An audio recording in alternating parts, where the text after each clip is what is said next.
അപ്പൊ ഞങ്ങളുടെ വീട്ടിൽ പാട്ടുമായിട്ട് ബന്ധമില്ലാത്ത ഞാനേ ഉള്ളായിരുന്നു. അപ്പൊ ഒരിക്കൽ എനിക്കൊരാഗ്രഹം തോന്നി, എനിക്കൊരു പാട്ട് എഴുതണം. അങ്ങനെ പാട്ടെഴുതാൻ വേണ്ടി ഞാൻ നല്ല സിയോൻ ഗീതാവിന്റെ പുസ്തകം എടുത്തോണ്ട് അകത്ത് കയറി 4-5 വരി അടിച്ചു മാറ്റിയിട്ട് ആരും അറിയാതെ 3-4 വരി എഴുതണം, അല്ലാതെ പാട്ട് വരില്ലെന്നുള്ള കാര്യം എനിക്ക് ഉറപ്പായിരുന്നു. പക്ഷെ ഈ വീട്ടിൽ സിബ്ലിങ്സ് ഉണ്ടെങ്കിൽ അവർ കണ്ടുപിടിക്കുമെന്ന് പറയുന്നത് എൻ്റെ ഏറ്റവും വലിയ തെളിവാണ്. എൻ്റെ വീട്ടിൽ അത് കണ്ടുപിടിച്ചു. പിന്നെ ബൈബിൾ തുറന്ന സങ്കീർത്തനമൊക്കെ നോക്കിയിട്ട് ഞാൻ വിചാരിച്ചു, അന്ന് സങ്കീർത്തനത്തിൽ നിന്ന് 3-4 വരി എടുക്കാൻ നോക്കിയപ്പോൾ അവിടെ നിന്ന് എല്ലാം പാട്ട് എഴുതിയും വെച്ചിട്ടുണ്ട്. അങ്ങനെ പുതിയ നിയമത്തിൽ ലൂക്കോസ് സുവിശേഷം എടുത്ത് ഇങ്ങനെ വായിച്ചു വന്നപ്പോൾ 2 പേര് വീട് വെക്കുന്ന എഴുതി. ഒരാൾ ഭയങ്കര വേഗത്തിൽ വീട് വെച്ചു, മണ്ണിനകത്തായിരുന്നു വീടിന്റെ വെപ്പ്.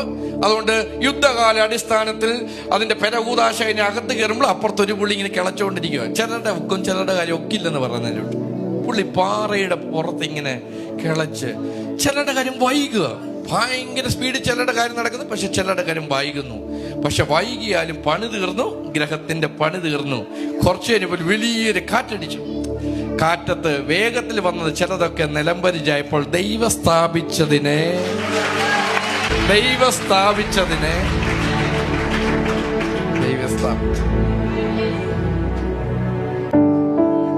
വൻമഴ പെയ്തു, നദികൾ പൊങ്ങി, എൻ വീടിന്മേൽ കാറ്റടിച്ചു. ഇത് സാധാരണ എല്ലാവരും അനുഭവം വന്ന പാട്ട് എഴുതുന്നത്. പക്ഷെ ഞാൻ പാട്ട് എഴുതിക്കാൻ അനുഭവം തുടങ്ങി.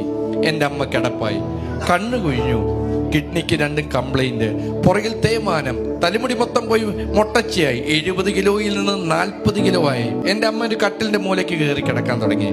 പക്ഷെ കട്ടിലേക്ക് കിടക്കുമ്പോൾ ഇടയ്ക്കിടയ്ക്ക് എന്നെ ഇങ്ങനെ വിളിക്കും. എന്നോട് നീ എന്തിനാണ് ഭാരപ്പെടുന്നത്, നമ്മളെന്തിനെ കൈ അടിക്കുന്നത്, നമ്മളെന്തിനെ ആരാധിക്കുന്നത്, വല്ലവിധ നിത്യതയെ പോകാനല്ല. അതുകൊണ്ട് നീ പിശാനെ നോക്കി പറ, എൻ്റെ അമ്മയെ തട്ടുന്നെങ്കിൽ വേഗം തട്ട്, എന്നാലും നിന്റെ ത്വക്കിന് ജീവനുണ്ടെങ്കിൽ നീ പിശാന്റെ തലയെ തകർക്കണം.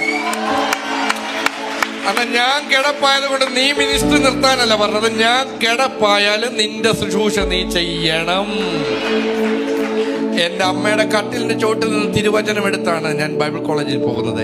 അന്ന് തുടങ്ങിയ യാത്രയാണ്. 2008 അതിനുശേഷം ബാക്കി എഴുതാൻ തുടങ്ങി. നീ തകർന്നിടുവാ നോക്കി നിന്നോരെല്ലാം കാണുന്നു നിൻ മുൻപിൽ വിശാലവാതിൽ.